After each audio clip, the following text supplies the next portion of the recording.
sama combat bi léegi mu ñëw di li nga mën a envoyé kayitam. non xaaral sax maam dama def ak yow comme ça man lii mën a continuer si dans sama match. waaw baax na maa ngi xaar. ok am na lu ma la envoyé léegi ci sa compte Orange Money International ak Tap Send. waaw li neexul képp ku may envoyé ci xaalis ku nekk ci diaspora bi nang ma ko envoyé ci Tap Send ma jot ko léegi doo rang fii ma toog laa toog mu ñëw waaye li neexul Tap Send lii neexul Tap Send lii neexul tap. ñun nag ay jullit lañu ñun gëmuñu ku dul yàlla wóoluñu ku dul yàlla. man damay ñaan si yàlla.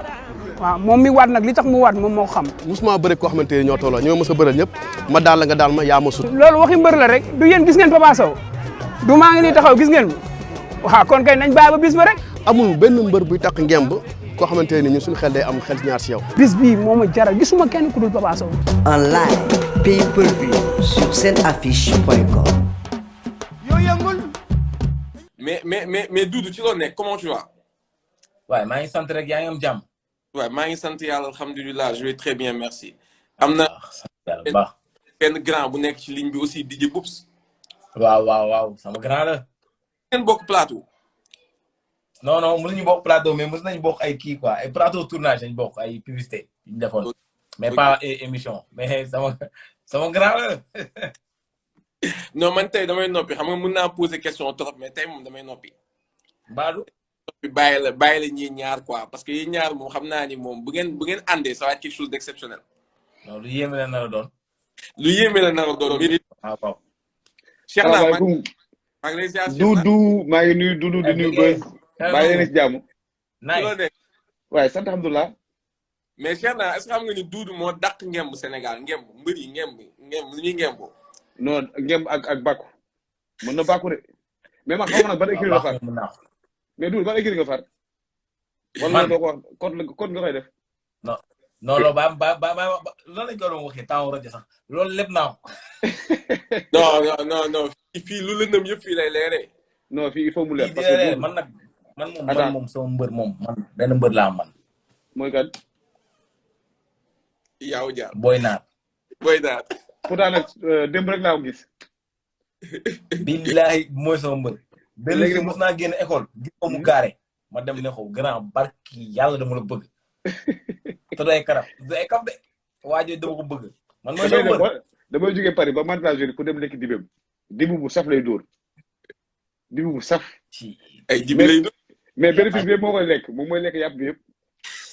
naan booy motal booy ñamal waay motal. ay waay foofu yàlla naa ma dem. non mais mën na. Cheikh naa Doudou faaw mu wax ñu tuuti ci làmb. waaw Doudou faaw mu tuuti ci làmb mënul ñàkk. mais Doudou kañ ci làmb. mais kañ la commencé seetaan làmb sax moom. ah c'est important. man Tyson moo tax ma doon seetaan làmb de. kon Bako mën nga ko. Tyson bi nu mu doon commencé. ah mais Bako Tyson nu mu doon commencé tey Beuz du la posé question ba la posé question Bako Tyson nu mu doon commencé. buñ la nee cekki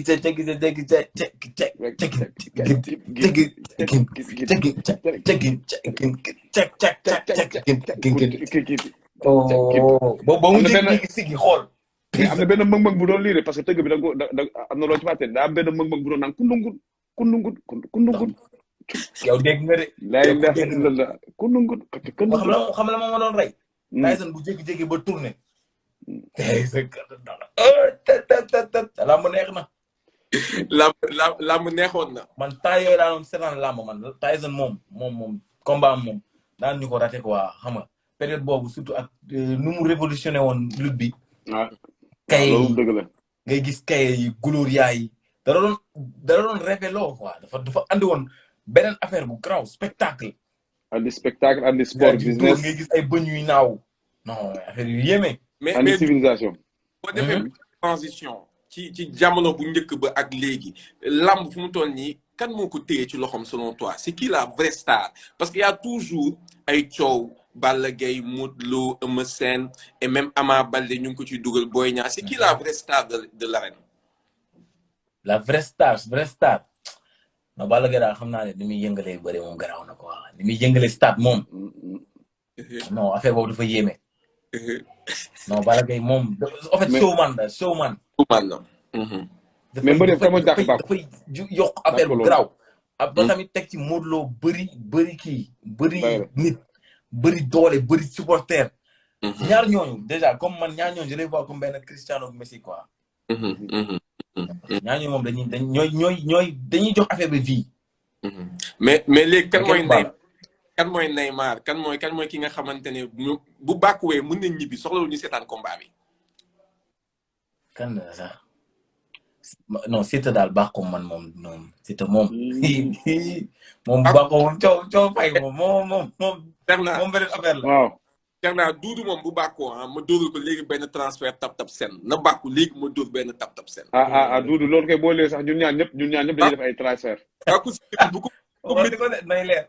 non Doudou boo maîtriser bàkku Siteu bi léegi ma dóoral la benn tap sen transfert léegi. bàkku Siteu bi xaaral am na lu mu ci maîtriser parce que waa ji doon jaay café maa ngi fàttaliku vidéo waa ji doon jaay café. boobu naan ceg bu muy xëcc bi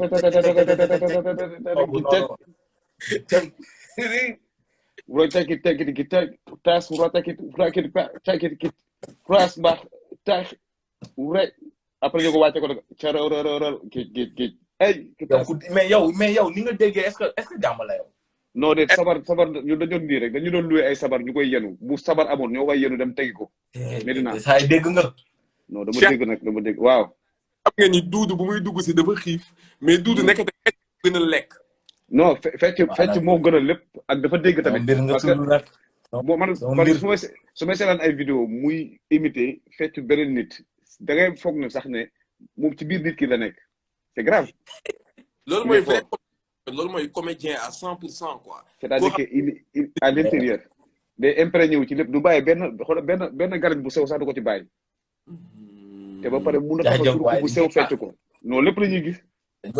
dañ koy jàng teg ko ci temps. waaw moo la tegu ci temps. non am nga fi benn transfert tap bu mot déjà am nga fi benn transfert léegi deuxième transfert. waaw Ama Baldé laa bëgg nga may ma bàkku Ama Baldé. Ama Baldé mooy ban ta. te ma laa gindi. wala uragi tag kit rek mën na ko ci ma mooy yëngal geesam kit après nag doogu ñëw taw sa xiir doogu ñëw taw sa xiir bi mooy bu mu naan après nga arrêté ko mën ko ratatatatatatatatatat ki ci pita caraw rek ndaa dëgg ma dégg naa de dégg naa oui ma transfert bi saa waay moo mérité mais saa waay est-ce que li muy def non saa waay yow non mais saa yow li nga def nii mën nga ko de amateur lamb des fois nga gis benn kilifa boo xamante ne day toog ci loge bi nekk kilifa bu mag nekk directeur de société wala ministre mais nekk amateur lamb ci xol bi mais saa yi da ngay xool tàng yi bu yëngatu du ko tey Cheikh na sànq ba léegi ñu ngi wax waxu tap sen ba pare tey mu nekk benn méga live tap sen ñu ciy xaar aussi waaw mu ñu waxtaan tap sen war a accompagner Lutte TV vraiment Lutte TV war a accompagner tap sen aussi au niveau de la communication Doudou tamit ñu gis mu def benn vidéo bu exceptionnelle pour tap sen mais lan mooy tap sen pour gars yi nga xamante ñu ngi seetaan non ji nga Beuz kooku dama ciy sawal tontu parce que ji nga tap sen man ba mu koy xam léegi y a 5 ans de cela un jour dama doon dem consulat bu Paris bu Sénégal bu Paris ba ma demee ba fekk fa seen benn représentant mu taxaw ci buntu bi yor ay flyers mooy ñëw mu jox ma ci benn ba dem fekk maa ngi doon déposer 40 ba ma génn ma xool ko ma ne ko lii la munuma en fait c'est une façon de faire un transfert ay transfert de la France vers l'Afrique plus particulièrement au Sénégal ma ne ko mais lu tax ngeen créé ko munuma ñun suñu PDG bi ñu yoroon mu wax ma historique bi dama PDG bi ñu yoroon da doon def ay dons dans beaucoup de pays en Afrique mu ne à un moment mu gis ne envoi yi mu doon def xaalis il y avait tout simplement benn surcoût ci kii quoi ci frais yi donc il s'est dit que pourquoi pas mu créer benn comment dire structure bu tudd tap sen qui va tout simplement casser les prix parce que pour l'histoire TapTapSend fait partie des premières façons de transfert yoo xam ne ni boo koy def fi nga toog ngay toog sa portable yor ko jël application TapTap def ko sa portable boo ko ci defee direct ñu nuyu te maestro ba pare. ma ne pause parce que bu ñuy wax ministre yi toog di waxtaan président dañuy noppi tàccu ba pare. waaw xam ñu defal ko hommage ba pare mais hommage monsieur le président. salaamaaleykum. waaleykum salaam. mais sama gars yi maa ngi siyaare gu wér di bëgg. waaw ñu ngi delloo ziar. il a ëppee bëgg nañ la. tey yaa ngi gis Doudou ñëw di dugg si ci làmb ji di innover maanaam innover mooy bàkku mbër yëpp mu mën la ko bàkkul ba pare xam mbër mu ne la Boy Naar mooy sama mbër ba pare foo ko dugalee rek Doudou boo ko dugalee ci musique bi nga ne munee na ci musique bi boo ko dugalee ci fecc bi nga ne munee na ci fecc bi day wéy day composer lépp mais un jeune comme Doudou nekk influenceur naka nga ko gisee tey ji lan ngay jàngat ci moom ci carrière am. Je vois que c'est l'apanage d'un artiste complet. Un artiste complet moom xam na ne xam naa ko moom xam na ne dama koy suivre moom xam na ne dama koy topp moom xam na bu baax je l'ai toujours suivi am na affaire yu bëri ñu def je l'ai toujours suivi j'ai toujours été à ses côtés parce que moom sama gagne la mais c'est un artiste complet xam nga artiste bi muy commencé ci imiter bi déjà mën a imiter artiste bi muy commencé ci mën a xam ku nekk mën di suivre actualité ñeneen ñi mën di reprendre ñeneen ñi di ko reprendre sans faute c'est un artiste complet Doudou c'est un artiste complet ça c'est connu de chacun et puis dama lay wax ñenn ñi ay orange ak yooyu duñu job ak como de orange ku ne damay job ak yow gars yi ne damay job ak yow nga ñëw ne damay job ak moom TapTapSend ñëw ne damay job ak moom man ma ñëw ne damay job ak moom ñun ñëpp ñu nekk c'est tu vois mais il ne fait pas que des vidéos hein. C'est un artiste. Sans que tu parlais de TapTapSend. Aujourd'hui, on a que TapTapSend, avant même d'avancer, on va faire une vidéo où on entend la voix de DJ Boops. On va voir cette vidéo-là. Juste rapidement. Votre famille en Europe a l'habitude de vous envoyer de l'argent. L'application TapTapSend est votre solution. Depuis l'Europe, les frais sont fixes et ne dépassent jamais 2 €. Sénégal, vous payez directement l'argent envoyé sur votre portefeuille Orange Money sans aucun frais. Grâce à TapTapSend, plus personne n'a besoin de se déplacer. Vos proches en France, en Italie, en Espagne, en Allemagne, en Hollande, Belgique, vous envoient directement de l'argent depuis leur canapé et vous le recevez dans votre Orange Money. TapTapSend. Bon, avant de passer à Cherna, on va d'abord poser la question à DJ Boops. Peut-être il en a fait des centaines, je dirais même des milliers de voix. Est-ce que bu ñu expliquer le concept de TapTapSend, est-ce que tu te dis ça c'est différent de li ma tàmmoon di dégg voix yi ma tàmmoon di def parce que yaakaar naa lu dul voix wu jinne def nga ko mais bi nga déggee concept TapTapSend, est-ce que tu te dis mais là ça c'est intéressant, c'est quelque chose boo xamante ne il y a une certaine valeur ajoutée par rapport à ce qu'on a l'habitude de voir dans le milieu. Oui, c'est l'instantanéité, c'est l'application, c'est nu mu gaawe nu mu yombe nu mu la noppale loolu moo tax mu intéressant à c'est vrai que c'est très différent. J'ai eu à faire beaucoup de choses mais bii nii télécharger benn application toog ci sa kër connecté ko yónnee ki ngay yónnee mu jot ko c'est ça, c'est là où c'est fort en fait. C'est là où c'est fort, c'est la simplicité quoi. La simplicité d'envoyer de l'argent comme ça. Donc da nga daan génn xam nga da nga daan génn comme jamono yu njëkkee téléphone da nga daan dem wuyu ci sa voisin. Kër gi nga taxaloon foofu nga daan dem wuyu ci téléphone. Bii da nga daan génn dem ci boutique bi ci kii bi yónnee fii wala yónnee fii dem taxaw joxe sa carte d'identité. Mais ça tu l'as sur ton téléphone portable. Et c'est ça le digital, c'est ça les révolutions du 21e siècle. Et je suis tout de suite que c'était une révolution et ça peut servir à tout le monde d'un seul niveau. Au revoir. Ça c'est vrai. Et c'est très important. Et surtout, les frais fixes de 2 €. C'est quand même exceptionnel, hein? Parce que nous, nous avons fait des frais pour yonner Khalis. Quand même, mais je sais que... Faut l'affaire bi nekk en fait. Foofu la affaire bi nekk. Foofu la affaire bi nekk. Non seulement da nga doon génn sa kër dem ba ci foofu nga rang nga dugg ci boutique bi wala nga dugg ci banque bi nga rang taxaw xaar ba sa tour ñëw nga joxe sa carte d'identité ñu laaj la joxe adresse nga woote kooku laaj ko adresse nga woote ko mu jox la numéro téléphone nga bind numéro téléphone bind la loolu yëpp tu mettrais par exemple de 9h à 11h pour envoyer de l'argent aujourd'hui da ngay toog sa canapé tu as l'application TapTapSend tu envoies l'argent tout de suite. C'est quand même très intéressant.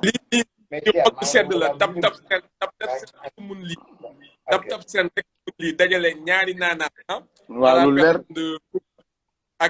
ak Doudou xam nga ñaari naanaa leen dajaloo boo leen dajalee rek lii dafay nekk c'est le haut niveau on peut dire parce que xam nga gannaaw boo xamante ne old school la mu continuer bokk bàyyil dara booy may dara mu ba léegi ak booy bu saf-saf non beneen booy dafay neex quoi mais ça va bokk di def ay tournage moom xam na UCG si sama gars yi mais boy mbali mi yaa ko jël ba léegi mbali waaw allo grava ba léegi allo grava ak mën a formal du leer mais non kontaan naa trop non ñoo waaw kontaan nañ grand mais balaa ngeen xam xanaa dañu wax mbër yi kan moo ci dàq bàkk parce que mbër yi ku ci dàq bàkk liggéey nga ak promoteur yëpp liggéey nga ci événement yëpp man naa ci dara amul promoteur bu liggéeyul ak yow amul promoteur boo jàppalewul mais nga ñëw làmb kan moo mës a bàkku ba sa yaram am chair de poule ci làmb Ama Baldé dàq bàkku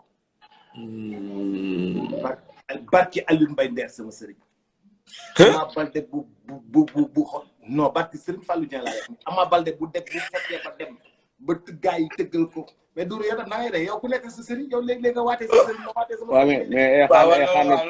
waaw mais man Doudou laay rek ku nekk da nga am sa sëriñ waaw da ngay nekk sa sëriñ jàmm waaw man moom Angélique Mendy mooy sama sëriñ est-ce que xam nga TapTapSend xam lu tax mu baax man pour man parfois nit da lay ñaan 2000 francs naan booy dama am problème bu 2000 francs mais léegi 2000 francs sax bu la neexee yónnee ko nit ki ci TapTapSend léegi amul ay tricherie kon xam nga doon nga rus di dem ci yenn agence naan da ngay yónnee benn somme ak bi mais bu la nit ne 2000 francs nga dugal ko léegi 2000 francs fa sa kanam taxaw macha mais grand kontaan nañ yow ñu ngi lay bëggee di la souhaiter incha allah respect c'est important qu'on puisse savoir vraiment lan mooy historique u TapTapSend mais xam nga TapTapSend dafa am kenn koo xamante ne macha allah mu ngi gérer seen communication nekk foofu ci fa kooku itam dañuy bëgg di ko dugal moom itam faaw mu dugg tànn ci ay kàddu na ñëw am na ñi xamante ne dégguñu làkk bu ñuy làkk muy wolof moom itam mu nekk itam en français mu am ñu ci mën a bénéficier wu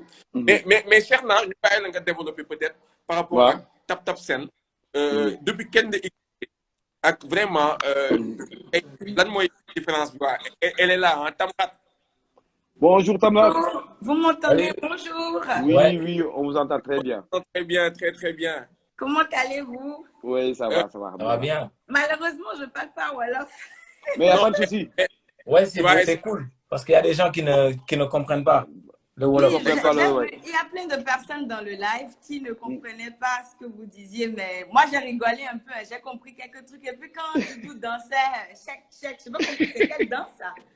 Non, ça c'est des danses de lutteurs qui sont tellement forts au Sénégal. Donc on fait quoi? Chèque? On fait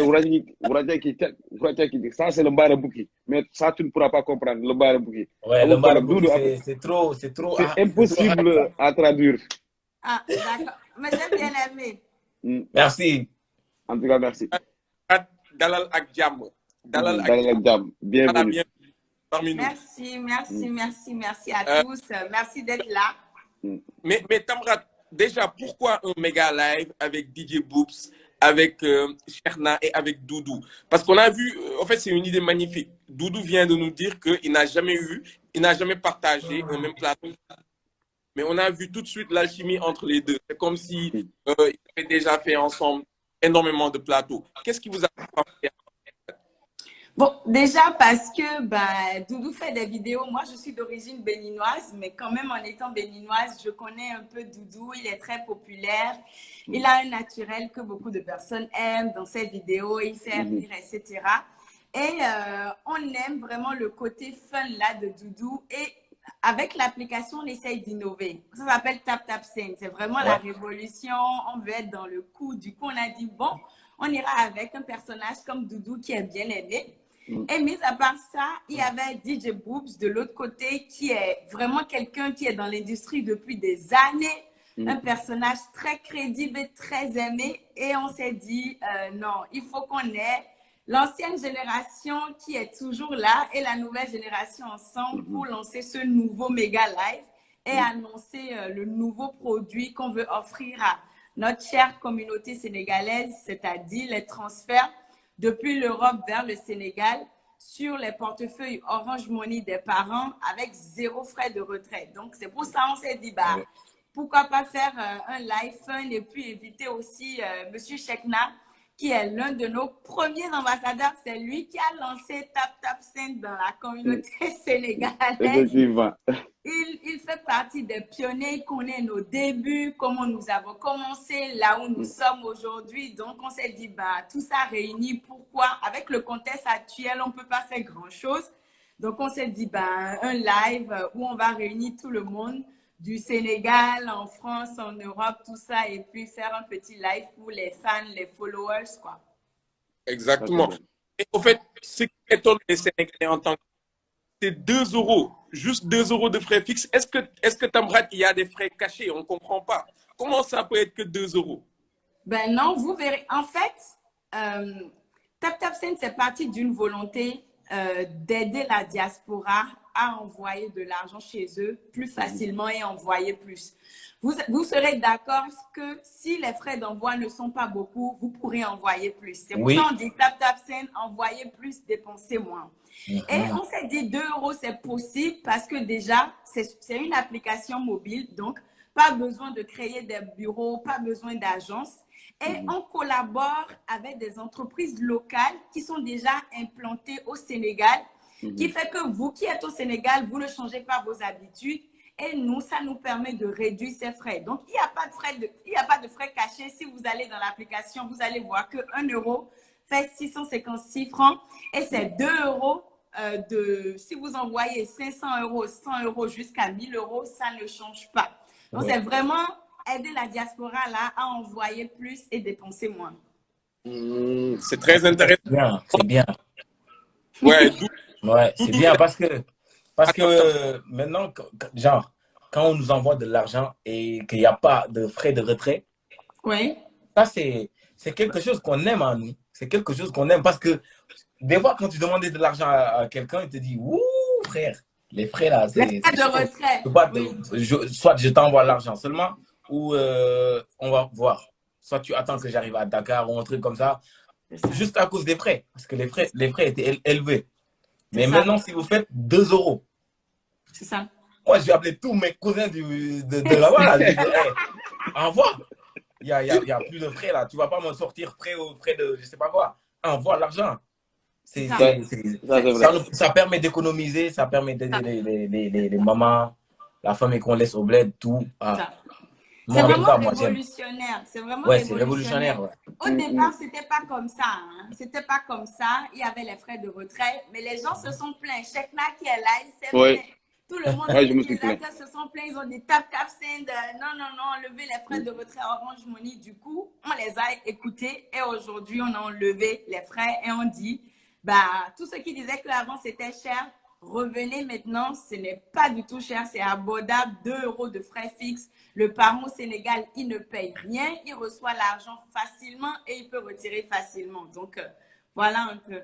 Lorsque tu as connu TapTapSend, selon toi, c'est quoi la différence entre TapTapSend et les autres transferts d'argent? Il y a moins de tout simplement de temps perdu parce que autant il fallait faire la queue, il fallait tout simplement envoyer. Parfois, on t'appelle au téléphone pour te dire que le numéro que tu m'as envoyé n'est pas valable, il reste un chiffre ou bien c'est mal fait et tout.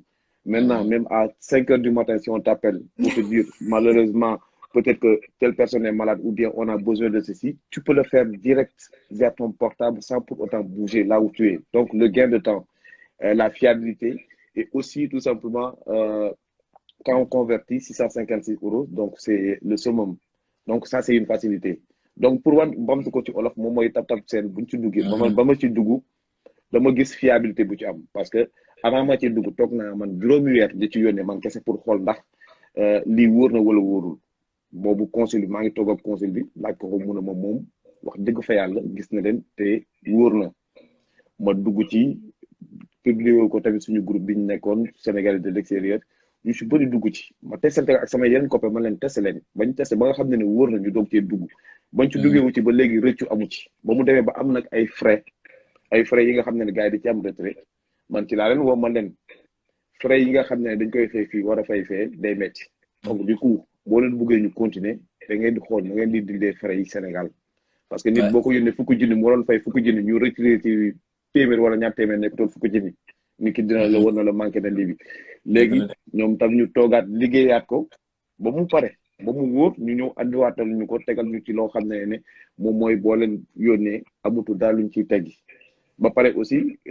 nga nekk nit boo xam ne peut-être que ne bu ci nit amee problème boo leen woowee téléphone ci saasi ñu lijjantil la sa problème bu fekkee ne dafa am loo xam ne dafa bëggee wala leneen ci saasi tamit bu fekkee ne xaalis bi bëggoon nga ko delloowaat ñu delloo la ko c'est-à-dire que ne fiabilité bu ci am man pour man 100% la te yàgg naa tout simplement yónnee te yaakaar na moom ba léegi ba ñuy bu 2 heures di des rek man ci laay des. J'ai publié la vidéo sur mon statut, j'ai publié les photos sur mon statut et automatiquement j'ai vu qu'il y avait énormément de personnes au niveau de la diaspora qui étaient intéressés. Ils se sont dit 2 euros fixes. Comment on n'a pas su ça tôt?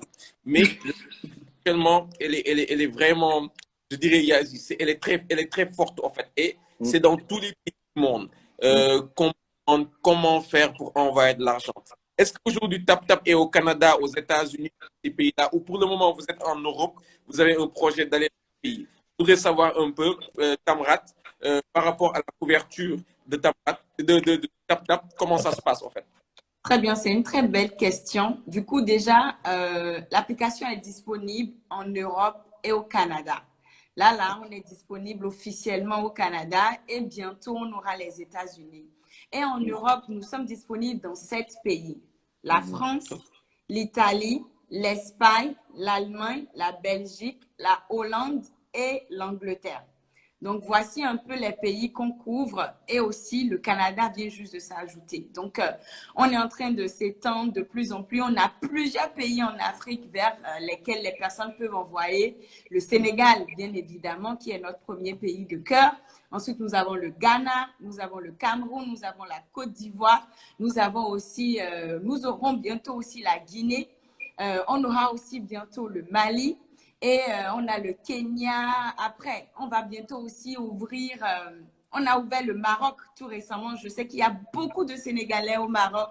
Du coup, les Sénégalais de l'extérieur, si vous avez des parents au Maroc, vous pouvez utiliser l'application TapTapSend pour leur envoyer de l'argent aussi. Et puis, il y a plus de pays. Hein. Bientôt, on va s'étendre aussi en Asie. Donc, voilà un peu la couverture.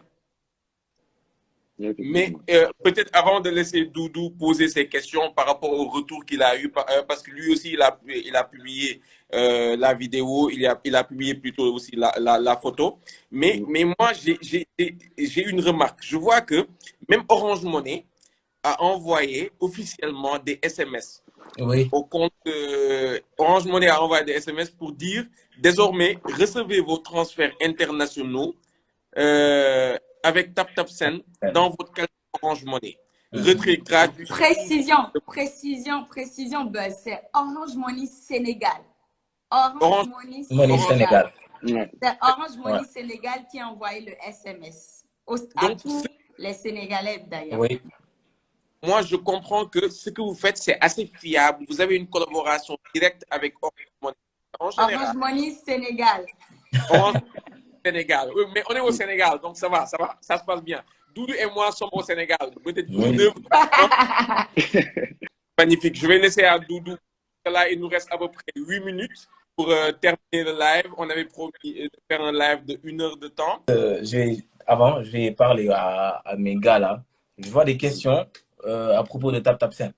En Wolof, je veux leur dire que TapTapSend, une application boo xam ne la tey jii da lay permettre nga yónnee xaalis nga jëlee ko Europe nga yónnee ko Sénégal wala si yeneen dëkk yi ñu cité 5 léegi xaalis boobu boo ko yónnee yow mi yónnee yow yaay fay 2 euros à partir de 1 euro ba 1000 euros 2 euros rek lañ lay tàgg yow mi nekk Sénégal nag duñ la dagg dara maanaam suñu la yónnee 600 000 tey par exemple 600 000 nga dem retiré duñ la yónnee 600 000 ba pare ngay dem ci yoon bi yëpp ngay xalaat naan wuy sama ndey su ma daggee li ma war a dagg nii bu loolu li ma bañ a dagg yëpp du la si fekk non Cheikh yëpp du la si fekk da yow fekk na loolu yëpp géré nañ ko ba pare si fiable bu Orange demee bay yónnee client mi message di leen wax que léegi mën ngeen yónnee ak TapTap Send c'est parce que dafa nekk loo xam ne wóor na loo xam ne gaaw na comme niñ depuis sànq gars yi koy wax amatul ram xaalis da nga ko doon jëli da ngay dem ci ay kii fii dem di joxe ay adresse ay numéro ñuy xool fii ngay woote kooku des fois doom connexion ngay woo di xaar ay affaire fan la tool yegg seegul suba